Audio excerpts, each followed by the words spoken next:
Hi friends, ಇವತ್ತು ನಾನು ಇಡ್ಲಿ ಮಿಕ್ಕೋಗಿದೆ, ಅದು ಈ ಥರ ಫ್ರೈ ಮಾಡ್ತಾಯಿದ್ದೀನಿ. ಡೀಪ್ ಫ್ರೈ ಮಾಡ್ತೀನಿ, ತುಂಬ ಚೆನ್ನಾಗಿರುತ್ತೆ. ನಿನ್ನೆದು ಸ್ವಲ್ಪ ಜಾಸ್ತಿ ಇದೆ ಇಡ್ಲಿ, ಅದಕ್ಕೋಸ್ಕರ ಈ ಥರ ಮಾಡ್ತಾಯಿದ್ದೀನಿ. ಇವಾಗ ಜಸ್ಟ್ ಒಂದು ಇಡ್ಲಿ ಹಾಕಿದ್ದೀನಿ, ಫ್ರೈ ಹಾಕ್ತಾಯಿದ್ದೆ. ನೆಕ್ಸ್ಟ್ ಇನ್ನೊಂದು ಕಟ್ ಮಾಡ್ಕೊಂಡು ಈ ಇಡ್ಲಿ ಮಿಕ್ಕಿದೆ ನಿನ್ನೆದು, ಅದಕ್ಕೋಸ್ಕರ ಈ ಥರ ಮಾಡ್ತಾಯಿದ್ದೀನಿ. ಚೆನ್ನಾಗಿರುತ್ತೆ, ಮಕ್ಕಳು ಇಷ್ಟವಾಗುತ್ತೆ, ತುಂಬ ಇಷ್ಟಪಡ್ತಾರೆ. ಈ ಥರ ಕಟ್ ಮಾಡ್ಕೋಬೇಕು.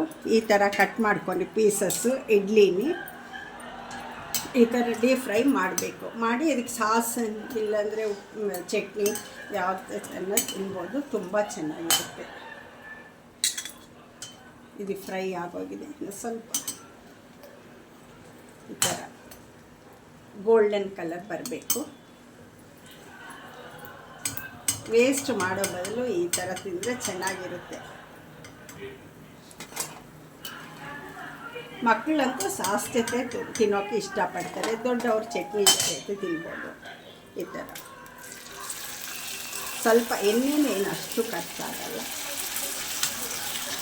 ಈ ಥರ ಒಂದು ಇಡ್ಲಿಗೆ ಇಷ್ಟು ಬಂದಿದೆ.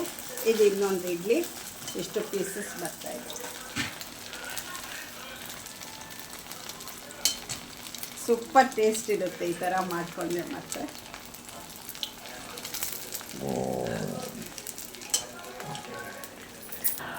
ಆಯಿತು, ಇವಾಗ ಫ್ರೈ ಆಗಿದೆ. ಈ ಥರ ರೆಡ್ ಕಲರ್ ಬಂದರೆ ಚೆನ್ನಾಗಿರುತ್ತೆ. ಈ ಥರ ಆಗೋಯ್ತು ಫ್ರೈ. ನೋಡಿ, ಈ ಥರ ಬಂದಿದೆ. 2 ಇಡ್ಲಿಗೆ ಎಷ್ಟು ಬಂದಿದೆ. ಈ ಥರ ಮಾಡ್ಕೊಂಡು ಇದಕ್ಕೆ ಸಾಸ್ ಹಾಕ್ಬೋದು, ಇಲ್ಲಾಂದರೆ ಚಟ್ನಿ ಹಾಕ್ಕೊಂಡು ತಿಂದರೆ ತುಂಬ ಚೆನ್ನಾಗಿರುತ್ತೆ.